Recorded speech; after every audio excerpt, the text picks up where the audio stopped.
Why GLP-1s don't solve the problem. I saw a post today that I found kind of disturbing, and partly because it's an ad that's running on Facebook, directly targeting people who, quite frankly, don't want to do the right thing.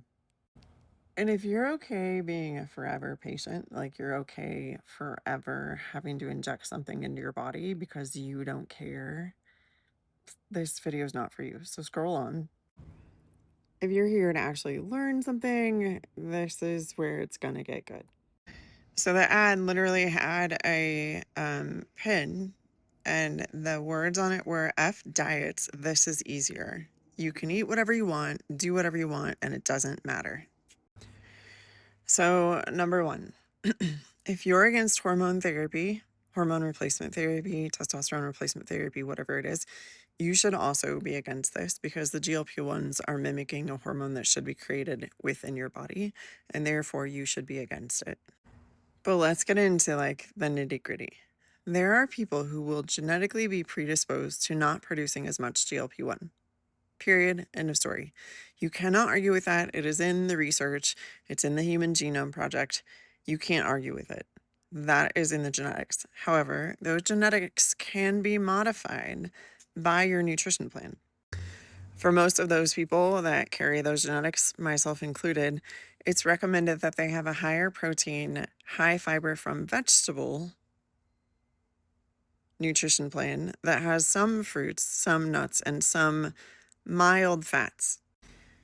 The fruits and vegetables plus the high protein actually teach your body to produce the hormone in the gut on its own. And that becomes very important when you want to come off of this medication because you have to learn how to eat correctly in order to produce the right hormones.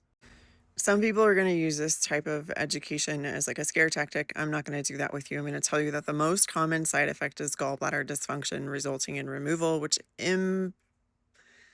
impacts your long-term digestive health permanently. Permanently. And not in a good way. It actually decreases your ability to absorb fats and utilize them to condition the cells and also build healthy cell membranes. For some people, things like gastroparesis become permanent and they become so severe that they create a small bowel obstruction. For some, it's like 9%. And in fact, both the Cleveland Clinic and Harvard say that that is the biggest concern that everyone should be worried about because it is the most common. I also know that it's completely unnecessary to lose your gallbladder while losing weight because I help patients do it all the time without Ozempic. The other common thing that was mentioned in every article I read, and I read about 28 of them this morning, give or take 5, all of them said malnutrition becomes the biggest concern. And the malnutrition is why we're seeing side effects such as hair loss, super dry skin, nails that are brittle, hair that's brittle and falling out, alopecia, those kinds of things. All of them seem to think that the nausea vomiting only happened in the first couple of weeks and would go away as you adjusted to your dose, but I would argue that your dose is moving up too fast, and that's part of the problem and why you're experiencing those symptoms. And me remind you that a low-calorie diet with vomiting has another ICD-10 code, and it's considered an eating disorder. Let me also remind you that there's a clinical definition when you hit under 1,200 calories a day.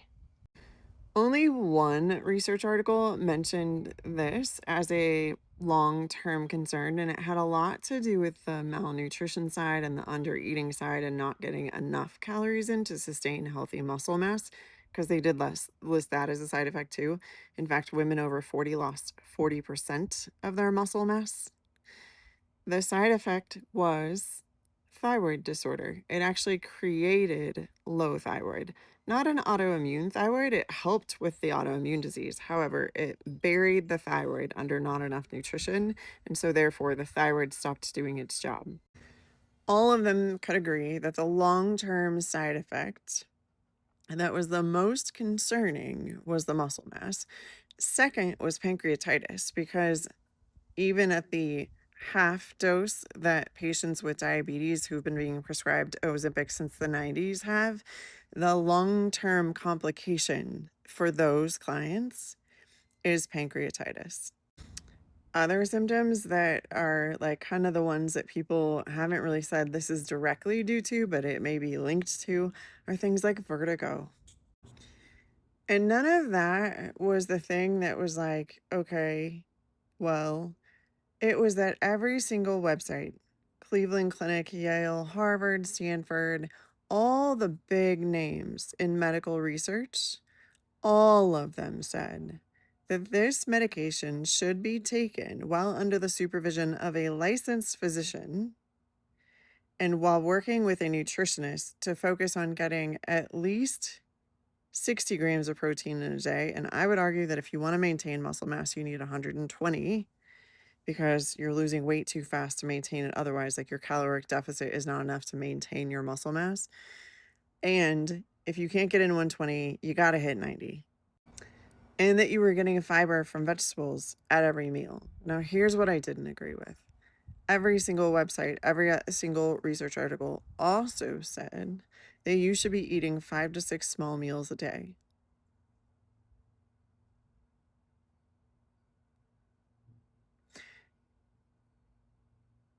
If you've seen my video on the American Diabetes Association maintaining your diabetes instead of helping you cure it, you know that's wrong. What happens when you take in food is that your blood sugar raises, and it doesn't matter if that food is protein or if it's a carbohydrate. It matters a little because it raises less. But every time you take in a calorie, your body has to release insulin. If you're eating 6 meals a day, if you're having little snacks because you can't get in an actual meal, you are further exposing yourself and your cells to insulin. The cells become insulin resistant because they are bathed in insulin all the time. So what do you do if you're in a situation where no one's helping you with your nutrition and you really want to do this the right way? Number one, start with getting 3 meals that have 30 grams of protein. With that meal, eat 6 ounces of vegetables. I don't care if that's lettuce. I don't care if it's greens. Like if it's a lighter vegetable, I don't care. Eat the fiber. You need it. And then wait for about 45 minutes and have berries and some water.